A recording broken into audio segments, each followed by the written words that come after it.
Have you ever come across an idea that just feels huge?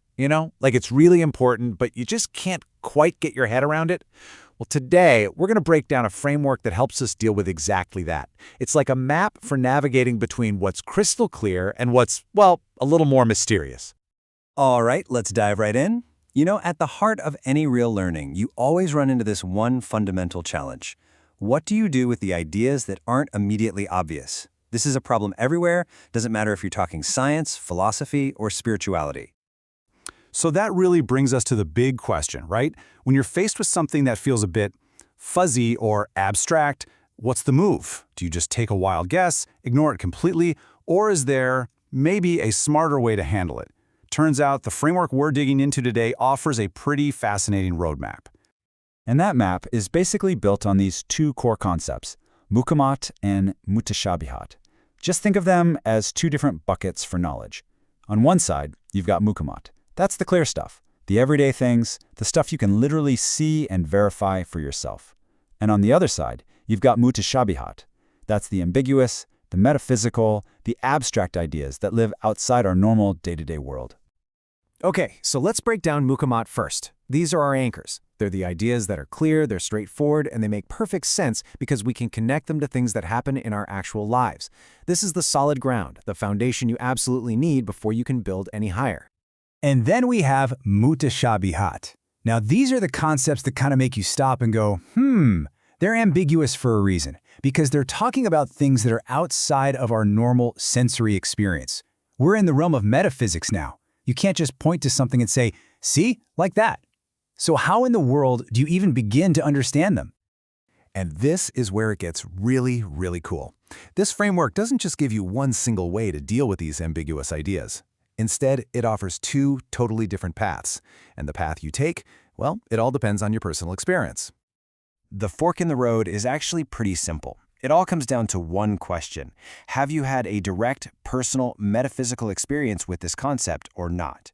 Your answer to that question decides which path you walk. So let's start with the first one, for those who haven't had that direct experience yet. If you're on this path, the first step is just humility.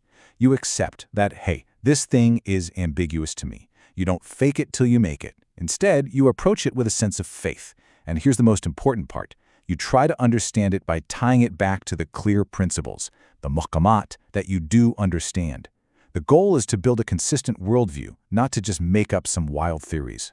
So what about that second path? For someone who's actually had that direct metaphysical experience, the concept isn't ambiguous to them anymore. To them, it's become clear. So their problem isn't understanding it. Their problem is communicating it. I mean, how do you take a deep, personal, abstract experience and put it into everyday words without messing it up or, even worse, totally confusing the people you're talking to? That's a huge responsibility. So we've got these two very different paths, right? But here's the thing. They are both governed by one single golden rule. A rule that's designed to keep us from getting lost no matter which path we happen to be on. And the rule is incredibly simple. Do not overstep boundaries. That's it. This is the central safety rail for the whole system. It's basically a call to stay in your lane, to have some intellectual and spiritual discipline.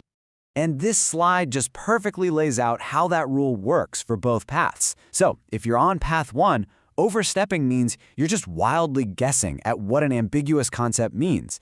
The risk, you end up with a completely wrong understanding. And if you're on path two, overstepping means trying to force this massive, profound experience into simple, everyday language. The risk there, you just create a ton of confusion and maybe even start a few arguments. Both are dangerous. Now, all this might make you think that we're talking about two separate worlds here, right? You have the clear world and the ambiguous world, the beginner and the expert. But this framework is very, very clear that this is not how it works at all. In fact, it all connects in a really beautiful way. I mean, we've all heard some version of this before, haven't we? This idea that there are these different levels of understanding and that some people are on level 1 and some are on level 10, and the level 1 people just won't get it. It creates this kind of spiritual gatekeeping. Well, according to the system we're exploring today, that whole idea of a strict, unbridgeable gap is just wrong, plain and simple. The real truth, it suggests, is that the relationship between the clear and the ambiguous is a continuum. It's a spectrum. There is no contradiction between them. One just flows, logically, right into the other. They are just different points on the same, single, unbroken line of understanding. This is what the framework calls the unbroken thread. And it's such a great metaphor, isn't it? It's this idea of a logical connection that links everything together. The problem isn't that there are different realities. It's that we sometimes lose sight of the thread connecting them. Real understanding, then, doesn't come from making some massive leap of faith over a canyon, but from patiently, carefully tracing that thread from what's clear all the way into what seems ambiguous. So, we'll leave you with this thought. If the clear and the ambiguous aren't opposites, but are really just two parts of a single, continuous reality, all connected by this unbroken thread, what does that mean for our own journey of growth? How does using this framework, respecting the boundaries while always tracing the connections, actually change the way we learn and maybe, at the end of the day, elevate our own consciousness?